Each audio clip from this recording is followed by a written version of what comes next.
Ice type is considered by many to be the worst type in all of Pokemon. This unfortunate type has 4 weaknesses to fire, fighting, rock, and steel, and only a single resistance to itself. Rock weakness is particularly damning because of their vulnerability to the common stealth rock entry hazard. The defensive advantages of ice typing are almost non-existent, and it comes with so many drawbacks that simply having an ice typing tends to plummet a Pokemon's viability. Everything else about the Pokemon better be outstanding to make up for being an ice type. Funnily enough though, ice typing wasn't always the worst thing in the world. In fact, in the first generation, it is actually one of the best types in the game. Steel type didn't exist at this point. Rock, fire, and fighting were very uncommon, making ice a solid, neutral defensive type. Ice resistance was also very relevant, since one of the strongest and most common moves in the game is Blizzard. And ice typing does have one valuable immunity that comes in handy here too, an immunity to being frozen. Freeze is an infamous status ailment only applied by the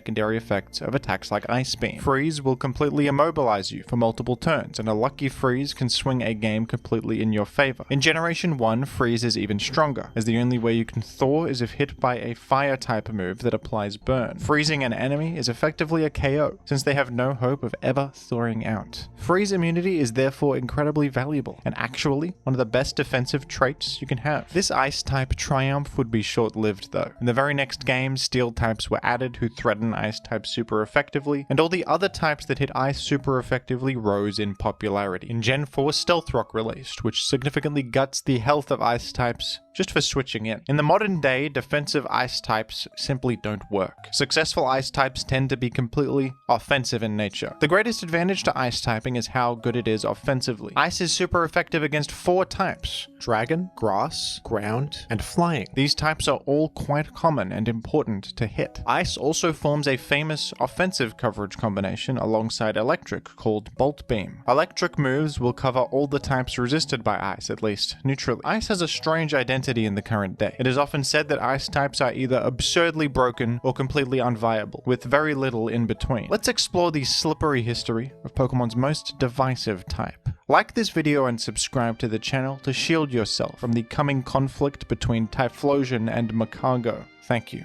Ice type had a very strong start in Generation 1, where it is one of the best and most desirable types in the game actually. There weren't that many ice types in Gen 1 though. There were a total of 5, the only one not pictured here being Dugong, who is pretty much just a bit worse than Cloyster and Lapras, who have the same typing. But considering this, just about every ice type in the game is viable in OU in some capacity, which I think is quite impressive. The most relevant attack you're going to see that hits ice type super effectively in Gen 1 is maybe Rhydon's Rock Slide, but look at all these Pokemon here, they're all excellent against Rhydon. Rhydon is slower than all of them and probably dies to Ice Beam or Blizzard in a single hit. In a vacuum, Ice type has a lot going for it in Gen 1. In the modern gen, if a Pokemon became Ice type, it's a complete downgrade. In Gen 1, it might be the opposite. Imagine Starmie became Mono Ice type. It might actually be a buff. Starmie would be immune to Freeze and have Stab on Ice Beam and Blizzard, as well as Ice Resistance. The best Ice type in the game would probably be Jynx. Jynx is an Ice Psychic type Pokemon, which is a great type combination in Gen 1. Both of these types have very little that actually threaten them at all. Jynx has pretty modest stats, but with access to 2 of the best attacks in the game, being Blizzard and Psychic, as well as a sleep inflicting move of Lovely Kiss, this is one of the most effective offensive threats in Gen 1. And even though Jynx in later games is known for its frailty from its typing, in Gen 1 this typing is actually really nice defensively, and Jynx can stick around for a surprisingly long time. With access to Rest and a typing offering valuable resistances and immunity to Freeze, Jynx can be a safeguard against enemy spamming Ice Beam trying to fish for a freeze. It can actually wall things like Blissey a lot of the time with its Rest set, and generally just provide a lot to teams. Jynx is one of my favorite Pokemon to use in Gen 1. It just feels great in every regard. It's famously good as a lead, being able to get an early sleep against anything slower. A common turn 1 scenario will be taking a Thunder Wave from Alakazam or Starmie and then just subsequently putting them to sleep with Lovely Kiss, which is a pretty good trade for you. It is interesting that a Pokemon known for being pretty terrible later on was so good in its debut game. The other great ice type of OU is Cloyster. Cloyster is one of the best defensive Pokemon in Gen 1. With its enormous physical defense stat of base 180, Cloyster is able to withstand common threats like Tauros and Snorlax with its sheer bulk. Stab Blizzard also lets Cloyster pack a bit of a punch too, off the back of a decent 85 special stat. Cloyster also has access to Explosion, allowing it to trade with key enemies. Clamp for a bit of disruption. This prevents you from moving, kind of like a 100% flinch move. It is inaccurate though, but it can be useful to chip Snorlax down and just make little bits of progress. Rest can also come in handy, allowing Cloyster to heal in certain games where you want Cloyster to stick around as a defensive piece. And ice typing certainly helps Cloyster defensively quite a lot. Against certain passive Pokemon that like to spam Ice Beam for the freeze chance, such as Starmie and Chansey, ice typing comes in handy for the ice resistance and freeze immunity it offers. Those Pokemon commonly run Thunderbolt to threaten Cloyster on the water type side, which is rough, but if they aren't running Thunderbolt, Cloyster will work well. Interestingly, water is the less good part of your defensive typing. If you were just a mono ice type, I think Cloyster would be better. The water typing makes you weak to electric, which is an exploitable weak point that enemies like Tauros and Chansey can take advantage of. Lapras is another occasionally seen ice type in Gen 1 OU. Not officially ranked in UU, it's in the UUBL tier. Exact same typing as Cloyster, but with some distinct advantages. Most notably, it's a little bit more threatening on the special side. It has a higher special stat and access to Thunderbolt for that excellent Bolt Beam coverage. Lapras also has access to Sing, which is an inaccurate sleep setting move, but a sleep setting move nonetheless, which can help you against Chansey, pacifying them and allowing you to wear them down with blizzards and perhaps even a Hyper Beam if they've been brought low enough. Speaking of Hyper Beam, that's another interesting option Lapras has available to it to finish off low health enemies with some high powered damage on the physical side, and your attack stat is decent as well. I think it's a pretty good Pokemon. It is prone to getting worn down though. Cloyster having Explosion makes it a little bit more versatile, I think. Even a chipped Cloyster is still threatening and can trade crucially with something. Cloyster is also way sturdier defensively, but Lapras offers different things and is a bit more threatening as an actual attacker. And of course we have Articuno, the legendary ice type bird Pokemon. And my favorite Pokemon in Generation 1. I love the sprite. I love the ice flying typing, which feels amazing in this generation. And it also benefits from the fact that special attack and defense were combined into one stat in Gen 1, because its special stat is 125, meaning it can hit like a truck with Stab Blizzard. Articuno in Gen 1 is a usable late-game cleaner. It poses a real offensive threat. It can Hyper Beam things that are low health. It's not the best, it has its problems, you know, no longevity, pretty easy to wear down, often inconsistent at actually breaking things, especially Chansey, but this is probably the peak of Articuno's power in competitive, and I think that's respectable. It's not a bad start for our favorite Ice-type legendary bird folks. In Gen 2, Ice-type is still not horrendous defensively. There are more rock, fighting, and fire-type attacks in this metagame, but they're still not too common. There is Machamp's Cross Chop, there is Tyranitar's Rock Slide, there is fire coverage more often, but Ice-type is not under that much fire, and that is exemplified by the fact that one of the best, if not the best, defensive Pokemon in the entire game is an Ice type. Cloyster got a big upgrade in Generation 2, receiving a lot of fantastic new options. Spikes being chief among them, an all-new entry hazard. You can only make one layer in Gen 2, but that one layer goes a long way here. Explosion remains a useful tool, and Explosion is more powerful in Generation 2 with a higher base power of 250. Cloyster also gained Rapid Spin, a new move that can remove spikes from the field and other hazards in the future, as well as Leech Seed. Ice is a bit nerfed offensively as well in Generation 2. Steel type existing means that Ice has one more resistance to worry about. For that reason, Cloyster tends to run Surf as its attack of choice rather than Ice Beam. Even though Ice Beam is still great and it has a freeze chance associated with it, it can't hit Steel types. Crucially, it can't hit Steelix, who is a popular member of the metagame, for super effective damage. And Freeze was also nerfed, rightfully so. You can thaw out in more ways than just being hit by a burn-inflicting move now. You can naturally thaw over time, so fishing for freeze is not as much of a thing in Gen 2, still does happen sometimes, but Cloyster doesn't really do it. Jinx runs Ice Beam though, as its stab move of choice. Jinx feels even more offensively potent in Gen 2, I would say. In a generation defined by bulky threats like Snorlax and Zapdos that rest and sleep talk and never seem to die, Jinx is a cornerstone of offense, and one of the most threatening Pokemon in the game. Lovely Kiss remains a great aggressive tool, disabling an enemy, disrupting them, allowing you to freely substitute, and then go in with your powerful Stab, Ice Beam, and Psychic. Jinx has more offensive tools though. It now can use the move Thief, and if you don't run an item, Thief can steal an enemy's item, crucially stealing leftovers from targets like Snorlax, cutting a significant amount of their healing over time. Another cool option Jinx can use in this generation is actually Nightmare. If everything is running Rest all the time, why not run Nightmare, a move that can actually punish sleeping targets significantly. Against sleeping targets, they will take 1/4 of their HP per turn, which can deal significant damage to sleeping Snorlax. Also helps that you can apply sleep yourself, so if they're trying to sit there and wake up, you can threaten them with the big nightmare. This is a really cool option that actually sees quite a bit of play in Gen 2 because of how ubiquitous rest talk mechanics are.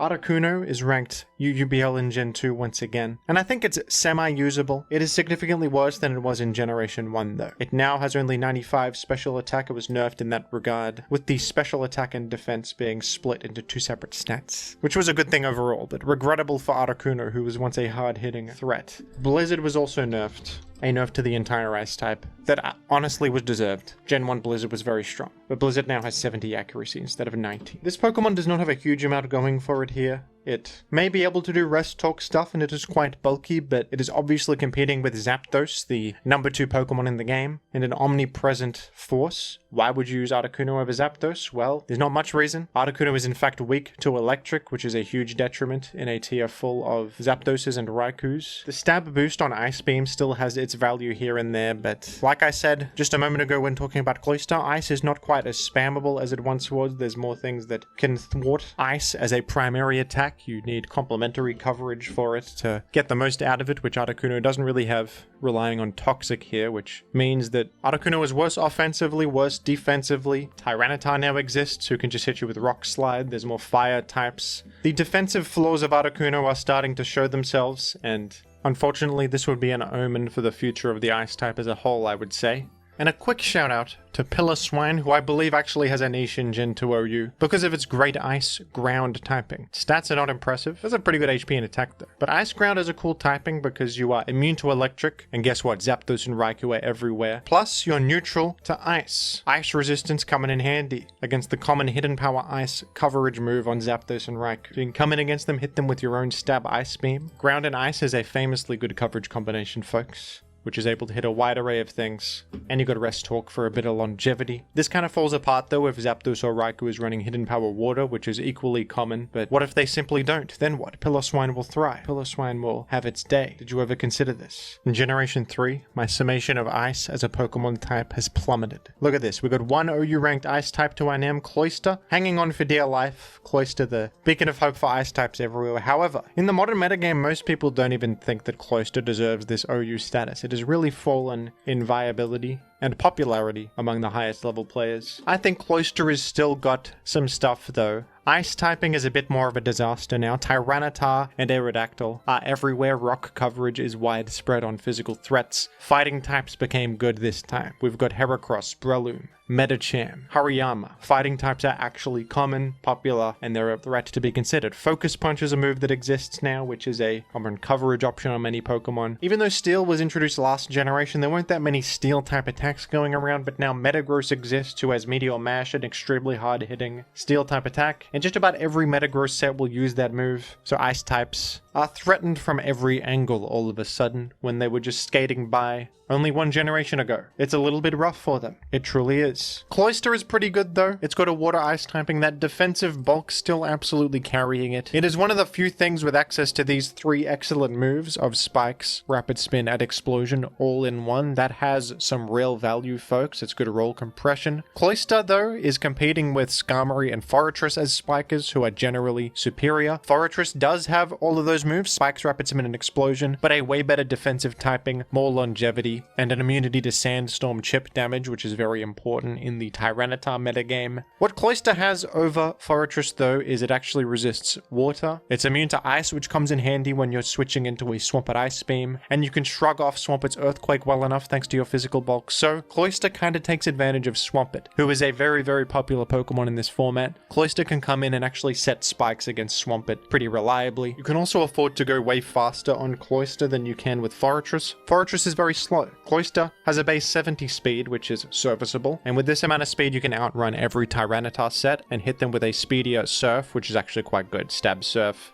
Some sets actually drop Rapid Spin in favor of Ice Beam, which is also stab boosted, lets you hit incoming Celebi for significant damage, lets you hit Salamence for significant damage. Cloister teams tend to be very aggressive. They want to set spikes, explode, go in with their offensive threats very quickly. So often you don't have time to sit there and rapid spin. You want to just go, go, go. So it's better to just run another attack on those kinds of teams. That's why Ice Beam comes in handy offensively too. Unfortunately, I would not be surprised to see Cloister drop from OU in the near future. It just doesn't see that much play at a high level. It sees occasional play, it's still good. It has its place. Those advantages I just listed off are real advantages that nothing else can accomplish. But compared to Skarmory or Forretress, it just doesn't offer as much consistently. Even Smeargle has risen significantly as a alternative aggressive spiker that is generally a little bit better on hyper-offensive spikes teams. But Cloister's still among the best ice types in the format. Another cool ice type available in Gen 3 that is actually quite solid and pretty viable is Regice, surprisingly. Known as one of the worst legendary Pokemon ever made, because it is a defensive ice type, which is just a concept that tends not to work. In Gen 3, this worked pretty well. Because of the physical special split not existing yet, only fire type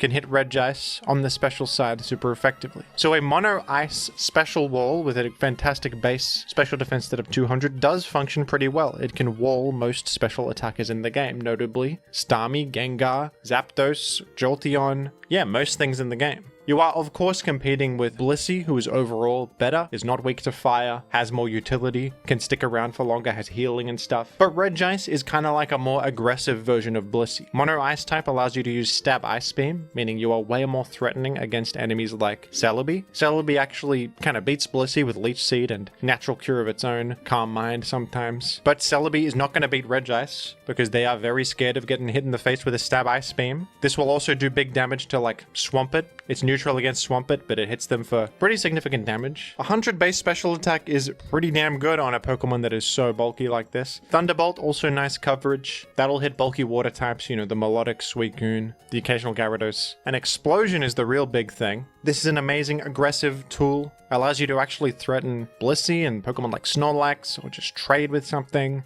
Just keep pressure up. So if you need something that can come in defensively against Zapdos, Jolteon, Starmie, which you often need, but you don't want to be so passive with a Blissey who can just be taken advantage of by like Calm Mind or, Will-O-Wisp, Taunt, Gengar, stuff like this, maybe try Regice. It is a more aggressive version of Blissey that is a better fit on offensive teams. Works well on special offense because it is kind of a special threat in itself. Sometimes you can Calm Mind pass to it and it is really difficult to take out, actually. Or it can just work on like an aggressive spikes build or something like that. I think Regice is quite solid. It used to be OU ranked. It fell down a couple years ago. Some people think it still deserves the OU title. I don't know though, it's not that commonly seen, but it's certainly strong. Jinx is still clinging on to viability as a rather powerful offensive lead with access to sleep, and that still very threatening and hard-hitting Stab Ice Beam, as well as some tools like Mean Look and Perish Song, which allow you to lure in and eliminate Blissey, perhaps combo it to eliminate Snorlax, and other such things. Jinx has to be a lead now though, because the concept of switching in a Jinx is impossible. Jinx cannot live any hits. Even from some of the more prevalent special attackers, you're not going to have much luck switching into the field with a Jinx. Leading with it means you don't have to switch it into an attack, you can just use it instantly, which is why it is most effective as a lead. And it does have decent lead matchups, luckily, threatening Zapdos and Salamence on turn 1, and at least being able to combo for a Dugtrio follow-up against Tyranitar and Metagross. Offensive teams with Jinx lead are pretty good, to be honest, and they've been pretty popular in tournaments recently. I've seen quite a bit of Jinx amongst high-level gamers, but definitely a shell of its former self. And the defensive flaws of ice typing are feeling very pronounced right about now for Jinx. In Gen 3, Articuno was actually quite good. It defensively answers a lot more stuff. In particular, it is perhaps the best Swampert switch-in the entire game. You are immune to ground, you shrug off their ice-type damage because you're neutral to ice, plus you're immune to their freeze chance, and you even have the bulk to shrug off Hydro Pump. Focus Punch is also neutral against you and not going to do much, so Articuno is insanely solid against Swampert. It is also immune to spikes. Another Pokemon that Articuno destroys is Celebi. You shrug off everything they can do and you hit them with a big Stab Ice Beam, which is super effective. Articuno is pretty nice on Superman teams, a team archetype that aims to ignore spikes as much as possible with spike immune fellows, because it helps out in those offensive water type matchups, which can be awkward for Superman teams. When you're running a bunch of flying types, you start to struggle against ice type moves. You also suck against water type attacks, doing big neutral damage, but Articuno, with its great special bulk, neutrality to ice, freeze immunity, can seriously help in those matchups against threats like Swampert and Suicune, while also providing your team with heal bell support, which is great alongside resting fellows like Rest Zapdos. I think it's actually quite a solid Pokemon, Articuno, and I've had reasonable success with Articuno Superman teams. This is the last generation where Articuno would ever function in any capacity though, because unfortunately Stealth Rock released in Gen 4, invalidating Articuno's existence as a defensive ice flying type. You can't really function defensively when your defensive typing is so horrendous, but in Gen 3 the defensive typing works. You're actually good against specific targets that are important to cover, and ice actually has a bit of value defensively, since you're a rare flying type neutral to enemy ice type attacks. And of course there is Glalie, one of my favorite Pokemon, and one of the greatest success stories for the ice type of all time, a rare ice type W. Glalie is actually an okay choice as an aggressive spike setting lead in Gen 3 OU, which seems crazy. This is a famously terrible Pokemon. It's mono ice type, which has a plethora of defensive disadvantages. Glalie in a random turn of events has good lead matchups that other spike setters with similar tools cannot achieve. Glalie is crucially neutral to electric, meaning it can actually 1v1 Zapdos, setting spikes against it, threatening it with Stab Ice Beam, and also even receiving a Salackberry boost after taking 2 Thunderbolts. With this particular spread, Glalie also matches up well against Salamence. You can live a Fire Blast from mixed Salamence and KO them back with Ice Beam, or set a Spike, receive the Berry boost, then KO them, whatever you prefer. And you think of something like Cloyster or Forretress. Forretress is too slow, and Forretress is threatened by that Salamence Fire Blast with a one-hit KO.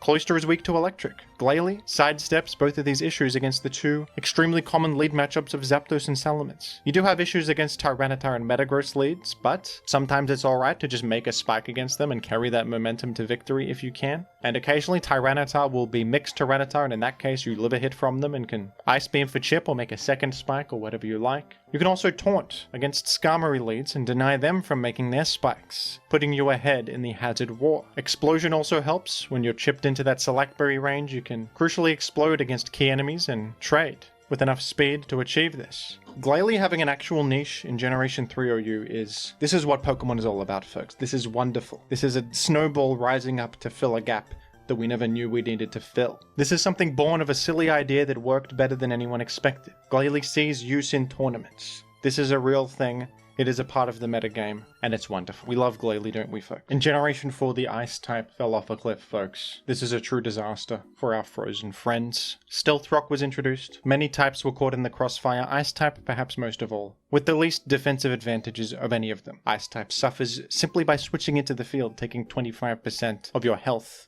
is a huge detriment. On top of this, all of the types that threaten ice got way more options associated with them. With the physical special split, there's more coverage on both sides of the attacking spectrum. You've got options like close combat, super powerful fighting type attacks, being more and more prevalent to hit ice types. You got more steel type attacks, Jirachi Iron Head, disaster. Gyro Ball, disaster. Stone Edge is here. You got more Rock Slide users probably. You got more fire coverage, physical fire coverage exists now. In every avenue, the ice type is just getting the short end of the stick. It's just that simple. We've only got 2 OU ranked ice types, and their OU ranking is honestly kind of dubious. There is Weavile, and also Mamoswine OU by technicality. Weavile is OU ranked, but I don't even think it's particularly great or common in high-level play, folks. Weavile does have some stuff going for it. Its Dark Ice typing is excellent offensively, and Weavile can make up for the flaws of ice type by simply being fast, allowing it to move first and take less hits. Being defensively fragile doesn't matter if you KO the enemy Pokemon first, right? So with a high attack stat, 2 good attacking types at its disposal, and decent enough coverage, I suppose. You've got Night Slash, not the best Dark Stab option, if we're being honest, but it's something. Low Kick for coverage that hits Tyranitar for big damage. Ice Shot is a great physical ice type priority move, so that's good. You've also got Pursuit for trapping. But I mean, I've tried Weavile quite a bit in Gen 4 OU. I find it very frail, very easy to wear down. Requires spin support, which can be difficult. It's hard to spin against the sturdy, Rotom with Levitate, blocking your rapid spin. And if you don't spin, you're just taking such a beating every time you come in from that sand and Stealth Rock and everything. And then you don't even hit particularly hard enough to justify all that, in my opinion. Your best ice stab attack is Ice Punch, which isn't even used here. If you want a priority attacker, I think there are better options like Lucario or Scizor. It's rough for Weaver, and Mamoswine is OU by technicality, which means that it was OU when the generation was current, but in modern day it's not that popular. But if it's up to me, folks, I think I would rather use Mamoswine than Weavile. Mamoswine is Ice Ground type, but at least neutral to Stealth Rock, which is big. Ground typing offers more entry points and advantages. It's a little bit more effective at using the Ice Shard, I would say, and this is one of my favorite Pokemon of all time. I think this is a great Pokemon all around, design-wise. Ice Ground typing is actually a good use of Ice type. The fact that you are neutral to Ice really helps. The types complement each other offensively. There are things that you can come in on defensively. You have Sand immunity, which helps you significantly in this metagame where Tyranitar and the Hippo exist. You have a high attack stat and high health, and a base 80 speed, which is decent enough to pose a bit of a threat. You've got Earthquake, Stab. Mamoswine would not get some of its better tools until next generation though, which we will talk about, but Mamoswine's okay in Gen 4. I've used it before to reasonable success. I have felt that it's better than Weavile in my opinion. I could be wrong on that, but I feel like it's more consistent just because it's not as threatened by rocks and sand and all these residual damage mechanics, and it can actually come in against certain things and function a bit better in that regard. Stab Earthquake hits a bit harder too, but it is rough that your only good Ice Stab option is Ice Fang, which is a very weak attack. Abomasnow was also introduced in Generation 4, the first ever Hail setter. On Switch in this Pokemon summons Hail, which does have its applications. Hail deals chip damage similar to Sandstorm, but it will deal chip damage to way more things. Only Ice type is immune to Hail, which actually gives Ice type a little bit of defensive advantage for once. Abomasnow obviously has a lot of problems though. Setting Hail on the field is good, it's something you can build around, but Ice Grass is really rough typing. Your times 4 weak to fire, you're weak to flying, you got all of the weaknesses of Ice to worry about, and Abomasnow is slow, its stats are pretty unimpressive, so it's got a big uphill battle to try and fight for its very existence. Surprisingly though, you do see Abomasnow occasionally, and it's alright. It's got Ice Shard that helps a lot because it's so slow, it could use some priority. And this is one of the better priority moves to have, folks, because it hits Dragonite, it hits Flygon, it hits a lot of fast threats. Latias, you can finish off a Latias perhaps. You got Stab Woodhammer as some sort of option. You got access to Leech Seed Protect. You can chip things, which actually gives you passive value, which is nice. But still a difficult Pokemon to make work in this generation, overall. And Frostlass was also introduced in Generation 4. This was actually one of the better Ice types for quite a long time. Ice Ghost, pretty good offensively. Decent as a hazard setting lead with an interesting speed tier. Achieving 350 speed, outruns a lot of stuff. You got Icy Wind for follow-up KOs, lowering their speed. And Destiny Bond to trade.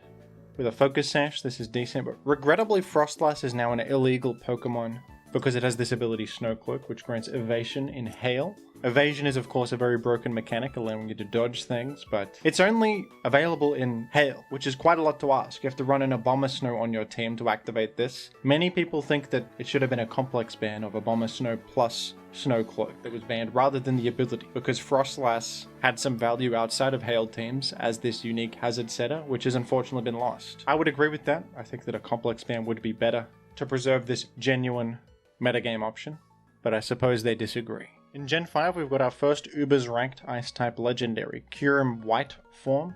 A Dragon Ice-type Pokemon, it's got the ability Turbo Blaze, which is a copy of Mold Breaker, ignoring enemy abilities. And it's got powerful stats, notably that base 170 special attack stat, which is through the roof. This Pokemon's not great in Ubers though. Obviously Dragon Ice has its defensive shortcomings. I'm sure you could make it work, it's a powerful breaker for certain, but it's got its limitations, and something like Palkia would be a bit more consistent, I imagine. And this is a bit crazy, folks. Cloyster is ranked Ubers in Gen 5. This is a very recent development. Cloyster banned not too long ago in Gen 5 OU. I mean, Cloyster has been an infamous presence in Gen 5 OU for over a decade. It was the prime abuser of the gems mechanic, these items here like Ice Gem and Rock Gem, etc., that provide a one-time boost to a specific type, similar to Z moves, but they can be used as many times as you want on a team. You can just spam gems, which have incredible short-term value and led to some incredibly consistent hyper-offense strategies. Cloyster was the prime abuser with its access to Shell Smash, which it received in this generation, and the ability Skill Link, which causes multi-hit moves to always hit the max number of times, making these moves Icicle Spear and Rock Blast absurdly powerful. Ice Gem boosted Icicle Spear can sometimes KO Keldeo after they've taken Stealth Rock Chip, which is stupid. Keldeo resists ice and you can just delete them in a single hit. And with Rock Gem, you also had some serious gaming potential against bulky water types on rain teams that were trying to live a hit and defeat you, like Politoed or Tentacruel. You could often just one-hit KO them depending on their set. Even something that seems like a solid cloister check, such as Rotom Wash, was threatened by this combination right here, the Rock Gem Rock Blast. And even after they banned the gem items entirely, as these gem items were causing a lot of problems, Cloyster remained a divisive and matchup variance heavy Pokemon that can win a game in a single hit. It all really comes down to the sheer power of this move right here, Shell Smash, which raises attack, special attack, and speed by 2 at the minuscule cost of lowering defense and special defense by 1. This is a rare boost where in a single turn you can just win on the spot. Especially against, certain sand structures where this coverage right here just KOs the entire team. Cloyster was not uncounterable, but it definitely put a strain on things and answering it felt inconsistent. The fact that these moves are multi-hit also prevents counterplay, like they can bypass Substitute and Focus Sash and Multiscale and mechanics like this that can act as a barrier against other boost sweepers, but against Cloyster they will not work. So I think I overall agree with the Cloyster ban. It seems crazy though, it's just a little oyster fellow banned from the video game, but I think it was for the best. This guy for many years was creating big issues. When I was actively playing Gen 5 like 2 or 3 years ago, Cloyster was the bane of my existence. I say good riddance. It's crazy to see how much a single move impacts a Pokemon's viability. Just give it Shell Smash and all of a sudden it is an Uber's level threat. What do you know, folks? Gen 5 is a world where Kyurem Black form is ranked OU and Cloyster is ranked Ubers. Cats and dogs are living together and nothing makes any sense. But it's happened anyway, hasn't it? Here we are. Kyurem Black is an absurd Pokemon. It's Kyurem White, but with attack instead of special attack. It has 170 attack, and it's one of the most powerful breakers in this format. A Kyurem Black simply selecting Outrage is one of the scariest things possible. Even resistances are going to have a tough time taking this Outrage. Despite this guy's incredible stats, the fact that it's Ice type does keep it reasonably balanced. It's very threatened by Stealth Rock and many offensive types in the metagame.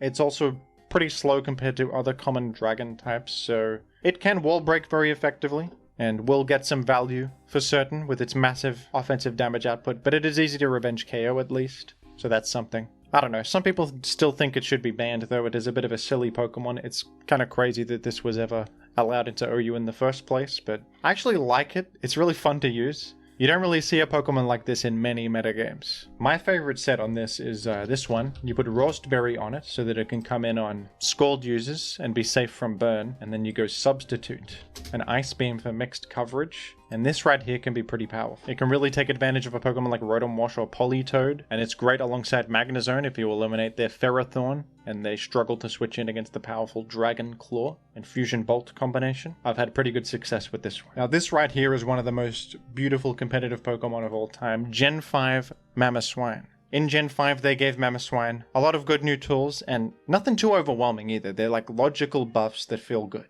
It got the ability Thick Fat, which fits with the fact that it's a mammoth and gives it some defensive value, folks. Can we give a round of applause? Fire and Ice type attacks against this Pokemon deal halved damage. It's got more resistances to speak of. It's got more defensive value, and don't we love it, folks? They also gave the guy Icicle Crash. Can we thank the gods? Icicle Crash has 85 power and a 30% flinch chance. And with this option, Mamoswine turned into a formidable threat. Ice and Ground is fantastic offensive coverage. And if you think about powerful defensive walls in this format, like Skarmory and Ferrothorn, they're kind of threatened by your incredibly hard-hitting neutral Ice type damage with a chance to flinch on it, boosted further by Never Melt Ice. So this can make Mamoswine a pretty effective breaker. Ice Shard is wonderful in a format where Latios is on just about every team. You've got powerful dragon types every which way. You've got Garchomp, gets destroyed by Ice Shard. Dragonite, even Landorus Therians everywhere, that's ×4 weak to ice. You've got Gliscor, you're probably just faster than that guy and can hit him with the Icicle Crash. Mamoswine threatens a wide array of Pokemon. Even something like Politoed doesn't love taking a neutral big stab Earthquake, does it? So Mamoswine very threatening, against a wide portion of the metagame, but also it feels reasonable because it only has 80 base speed. It is easy to revenge KO. It's not too fast that it threatens the entire world. It's fairly reasonable. It's weak on the special side. Its defense is not the best. It's got good enough bulk to actually hit the field and function. In that regard, it can come in on like a Thunderous Therian Thunder and then threaten them with Ice Shard if they're requisitely chipped. It can threaten Tyranitar, come in on, I don't know, a Tyranitar Fire Blast. It's got Thick Fat equipped. It's taken little from that. It's threatening Earthquake. You can game with this. By threatening Ice Shard, you may force a switch out of their Garchomp. You Earthquake them on the incoming whatever. Mamoswine is a gamer's Pokemon. It has limited amount of health. It's not got any healing. It's not the fastest thing in the world, but it's defensive enough to actually be able to hit the field. It's offensive enough to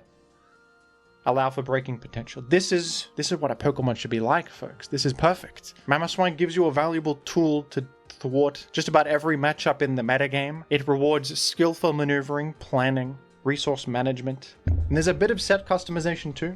You got superpower for coverage. Some sets run raw as well, I have seen. Some sets even run like sub and certain berries like Kustap Berry or Salak Berry, which can be powerful. Choice Band Mamoswine. I've even seen Choice Scarf Mamoswine with Icicle Spear to defeat Dragonite and bypass its multi-scale. And I think that may have other applications too, interestingly. I think part of the reason I do like Gen 5 OU quite a bit, despite its poor reputation, is because it's a world where I can use Mamoswine and it's very effective and it feels great. Because I do enjoy Mamoswine great. Kyurem's base form is ranked in UUBL here. Not the most commonly seen thing in the world, but it does have its value. Kyurem has pressure, and it can be used to pressure stall the enemy, actually, with a substitute and roost set. To pass as many turns as you can and just heal and substitute repeatedly until they run out of PP on their moves. Although Dragon Ice typing is poor defensively, you've got good stats, a great HP stat, you're very threatening on the special attack side, so you're kind of a PP stall Pokemon that can actually pose a threat too. You have this Ice Ground coverage, which is great. Earth Power complements Ice Beam very well. I think it's okay. I have experimented with it. I found it a bit inconsistent though. It's prone to getting worn down and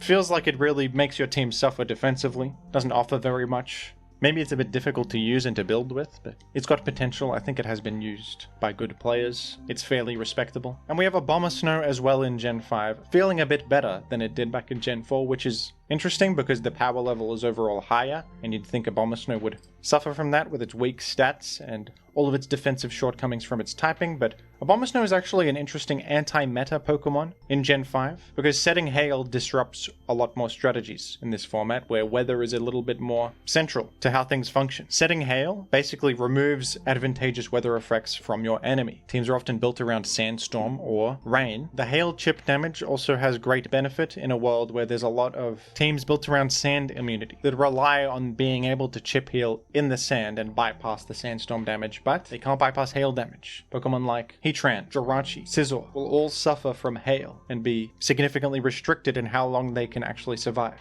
Abomasnow matches up well against Politoed, the main rain setter of Gen 5 OU. You resist water and you hit them super effectively, as well as restricting their chip healing. Ice Shard is also really useful in Gen 5, more so than it was in Gen 4, for the ability to check important threats like Landorus, Garchomp, Dragonite, Latios. So yeah, Abomasnow pretty good here, quite popular among good players as well. Hail teams aren't often built around ice types in Gen 5. You sometimes see the occasional Walrein or something. Walrein has Ice Body. I've seen this in SPL. I don't know if this was a joke game or if this is a real thing, but Ice Body Walrein has chip healing in the Hail and can be a bit difficult to remove. But generally you see stuff like Runiculus, who has Magic Guard and ignores the Hail chip damage that way. Or you see Forretress, who has Overcoat to ignore Hail chip damage and offer important defensive utility. I have also seen Clefable with its Magic Guard and all of its utility that it offers on Hail teams. So yeah, Abomasnow pretty good in Gen 5. In Gen 6 it is starting to feel really rough for the Ice type. We've got 2 Ice types still clinging onto OU viability, but many heavy hitters of the past have fallen off a cliff. Mamoswine, my goat, regrettably UU ranked. Even the new Mega Abomasnow failing to achieve much in competitive play. Frostlass was once okay. Now it's all the way down in the RUBL tier. What happened? Mega Glalie failing to be viable. This is an outrage. In Gen 6 they gave Weavile some good attacking options finally. Icicle Crash, which is a great attack. What's also great about it that I forgot to mention in the Mamoswine section is that it doesn't make physical contact, so you don't get hit by stuff like Therathorn's Iron Barbs or Rocky Helmet, which makes it way safer to just click. And it's got a higher power than Ice Punch, and the flinch chance is very advantageous. And of course, Weavile received Knockoff, one of the best moves in the game. This is the real thing that made Weavile good again, is that it got Knockoff now. So you can thank the Dark typing for helping Weavile more so than the Ice typing, although getting Icicle Crash was good too. Kyurem Black still OU, suffering from the addition of Fairy type, making Dragon type moves less spammable. Not using any Ice type attacks regrettably, would rather run Iron Head to hit those fairies. So Kyurem Black's Ice typing not providing it very much at all on this particular set. How unfortunate. It's at least neutral to Ice, which is something, but that's not much of an advantage. You hate being weak to Rock, and all of the types of Ice are weak too. It really doesn't help that Steel coverage has risen in popularity in Gen 6 because Fairy type now exists, and everybody wants to hit Fairy types because they're so good. Steel is one of the types that does this, so Ice types have been caught in the crossfire of that trend. They didn't do anything wrong. Just an unfortunate wrong place and wrong time for them, folks, regrettably. But Kyurem Black still has big stats, so I suppose it's still good. But the Ice typing not providing any advantage whatsoever. I don't even want to talk about Gen 7, folks. It's just Kyurem Black here in OU on his lonesome. I mean, this is just terrible. Kyurem Black did get a bit of a bone thrown towards him with the access to ICMZ, allowing him to use an actual Ice type move here, Freeze Shock. With a Z move, it doesn't have the charge effect, it's just an attack that does 1 billion damage. So that's something, a big Ice type attack, taking advantage of Ice Stab. And you are using Ice Beam, of course, to hit Landorus Therian and other such Pokemon threatened by Ice. Ninetales Alola was released, though. The first decent competitive Ice type in quite a while. It's got an Ice Fairy typing. That Fairy typing doing a lot of heavy lifting, believe me. But Alola Ninetales is a great new Hail setter. It would definitely outclass a Abomasnow in this role since its introduction. And it also has the move Aurora Veil, which only works in the Hail. Basically a light screen and reflect combined into one move, which is a great concept. Since you set the Hail yourself, you can just use this freely. And this can be great for hyper offense teams that want to support boost sweepers with screens to enhance your defenses. You have those free turns to actually boost up and go for the throat, go for the victory. Freeze Dry, a great new tool for Ice types, an actual great new Ice move, can we believe it? This only has 70 power, but instead of water resisting you, Freeze Dry will hit water types super effective, and that is excellent, significantly enhancing the amount of Pokemon you threaten with your Ice type coverage. Many Ice types need electric coverage to hit water types. Now you don't need that anymore. Ninetales Alola also has Hypnosis to get some momentum in there, and Hail to re-establish weather if an enemy weather setter switches in. So that's fun. In Gen 8, the Ice type actually started to feel really powerful again, partially because of the addition of the Heavy Duty Boots item, which allows Pokemon to ignore hazards completely. Patching up Ice type's most glaring weakness, that Stealth Rock weakness, was a significant buff for them. And I think that their attempts to make Ice types better, maybe by designing new powerful Ice types or buffing previously unfortunate Ice types, pushed a few of them over the edge, as we can see here in the Ubers tier with 4 new Uber ranked Ice types. Calyrex Ice form is one of the new ones, a Pokemon that actually is a rare legendary Ice type that is pretty functional. It's got an excellent attack stat, the move Glacial Lance, which is just fantastic, a really hard hitting Ice type attack. And decent utility as well. It's got Aromatherapy. It's actually got Leech Seed as well. There's a pretty good sub-Leech Seed set with this. You can run Heavy Duty Boots on it to patch up your Rock weakness. And despite a seemingly terrible Ice Psychic typing, Calyrex Ice functions well enough defensively in Gen 8 Ubers off the back of its massive defensive stats to have a place here. It's also a member of the High Horse Council, which is something to consider. Perhaps it's got some bribery involved in its Uber's position, we'll never know. An interesting new addition to Ubers, a powerful Ice type legendary. Galarian Darmanitan is really something. This is a mono Ice type Pokemon with a massive 140 base attack stat, and there's more. The ability Guerrilla Tactics, which is one of the craziest offensive abilities we have ever seen. Basically a free choice band. This Pokemon's attacks have 1.5 times damage, but it can only select the first move it executes. So you can actually give the guy a choice band, and it will stack on top of Guerrilla Tactics, resulting in one of the stupidest wall breakers of all time with incredible damage output. Scarf is also popular because you can get speed and basically a choice band boost in one, and it has a great move pool. It's got coverage, it's got Rock Slide U-turn for pivoting, which randomly hits really hard because your stats and ability are ridiculous. I mean, Ice types have always been known more for their offensive advantages than their defensive ones, so perhaps they leaned into the offensive side for this Pokemon when designing it, but this is an example of such a thing going too far where it is too powerful offensively, and the Ice typing is not enough of a drawback to prevent it from being overwhelming. Gen 8 also buffed Kyurem and all its forms, granting them some really great new tools, Dragon Dance being one of the most notable, a powerful boosting option, and Icicle Spear as well, an actual form of physical ice stab, which Kyurem previously lacked. Choice specs Kyurem now having the option of Freeze Dry also proved kind of problematic, as this was able to threaten the water types that could previously answer such a Pokemon. But that was a significant new tool for this guy. And Kyurem Black is the Pokemon that really benefited from the options of Dragon Dance and Icicle Spear. The thing keeping this balanced all these years was probably the fact that it didn't have a good ice physical option. It had to use Ice Beam to attack with its ice typing, and special attack is less impressive. It's still great, but it's less impressive than its monstrous attack stat. But now it not only has Icicle Spear, it's a slightly unreliable ice type attack, but it's good enough on something this strong. Even 2 hits is going to hit like a truck, and Dragon Dance was just even more of a buff for Kyurem Black, turning it into a force to be reckoned with. And on top of that, it's got Terra Volt, so Unaware doesn't even work to ignore the stat boosts. You can bypass that.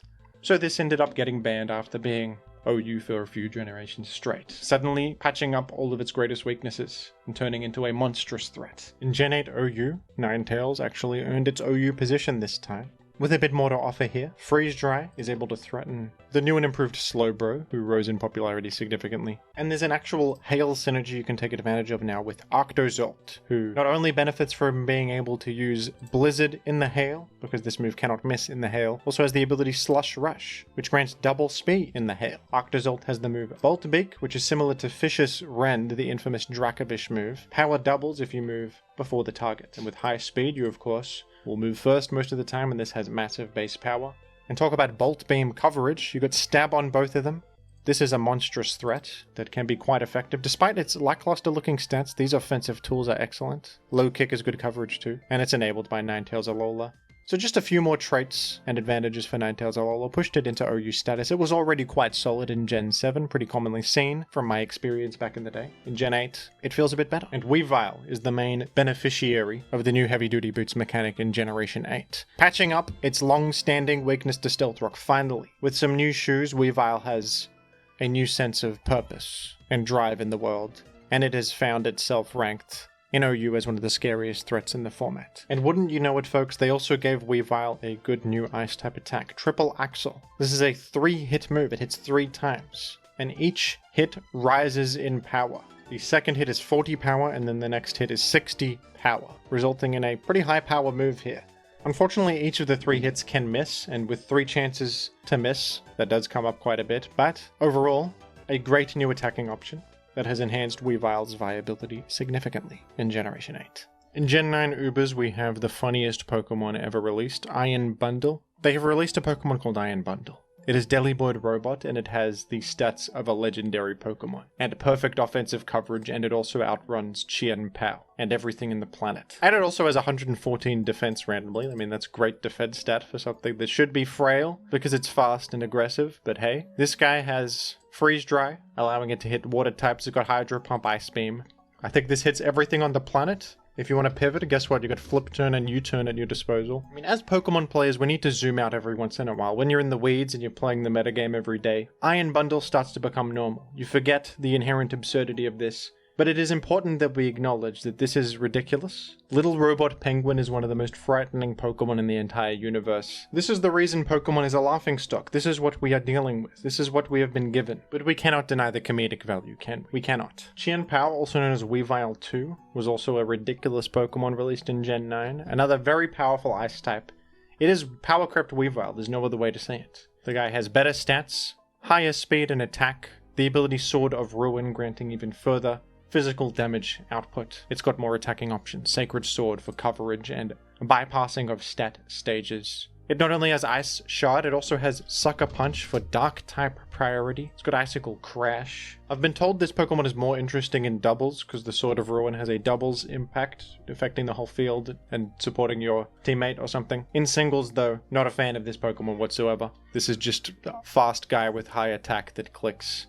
Move. It is very ignorant. It is not very fun. Visual design is nice though. He's got big fangs that look like a sword icicle thing. We like it. He's got some elegance about him. I even think the name evokes a bit of wonder. But the game design, I can't support. I can't support this. And Baxcalibur exists as well. Remember this thing? a former OU Pokemon, survived in OU for quite a while, but in one of the DLCs, Baxcalibur was buffed to the point of brokenness. This Pokemon has a lot going for it. It is a Dragon Ice type with very high attack stat, similar to Kyurem Black in its traits, with access to Dragon Dance and Icicle Spear and the same typing. Baxcalibur has the ability Thermal Exchange, which is very good, granting an immunity to burn. Burn is one of the best ways to handle physical threats like this. Skeledirge and Rotom Wash are two Pokemon that have often used Burn as anti-physical threat technology.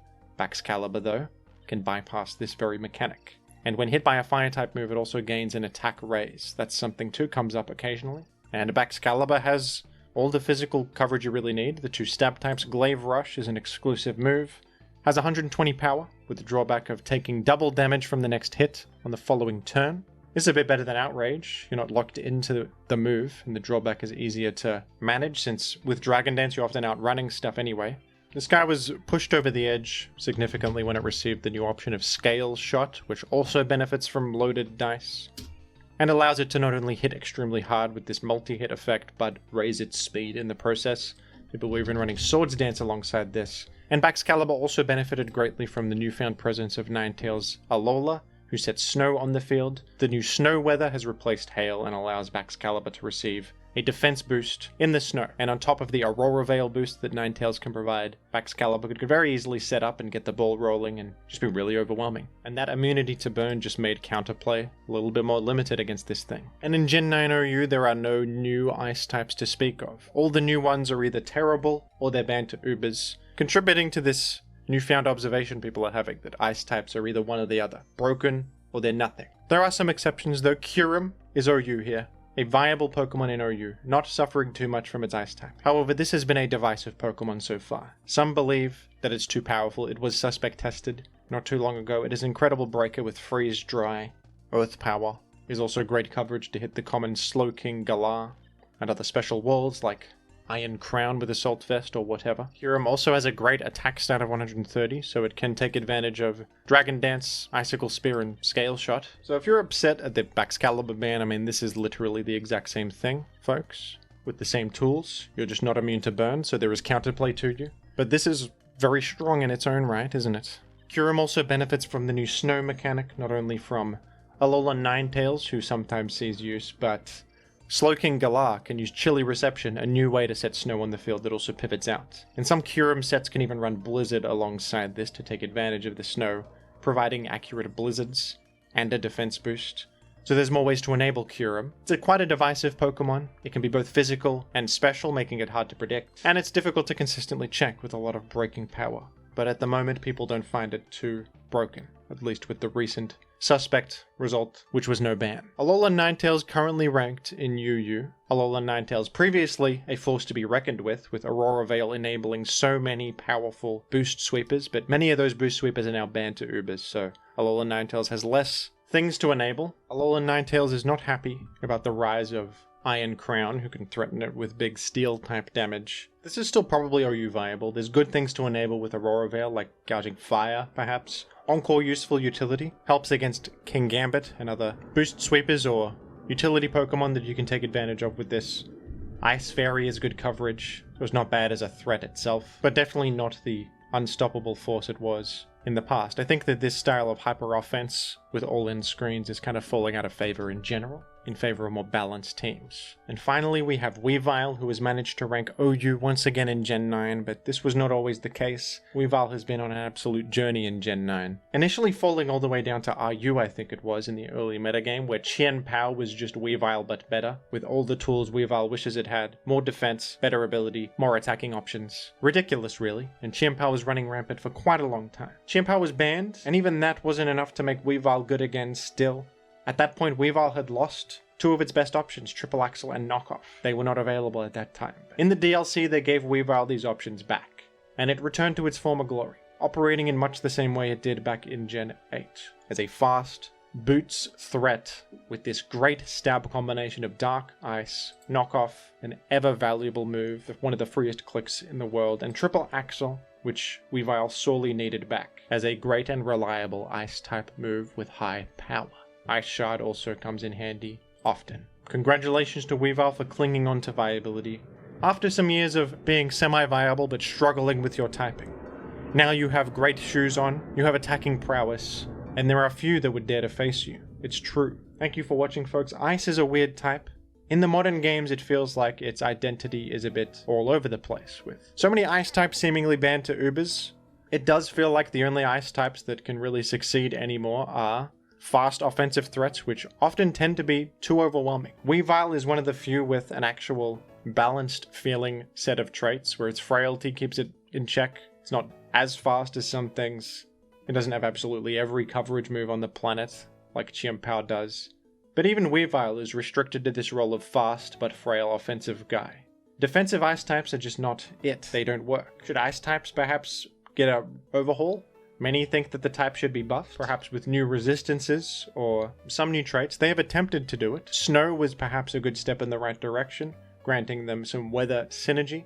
And chilly reception is a great snow enabler, so that's something to go off of, but that does not provide enough defensive value for ice types to actually exist as defensive Pokemon. Really all that does is allow them a turn to Dragon Dance and Boost Sweep, which is perhaps enabling them from the wrong angle. I don't know. Should ice types be relegated just to the offensive role? Back in the day, Regice could function, Articuno could function. What do you think, folks? How should they change the ice type? And who was your favorite ice type in the series? Mine is of course Mamoswine, a perfect Pokemon, and the best ice type design in the entire series in my humble opinion. But what about you? Let me know down below in the comments, and thank you for watching as always.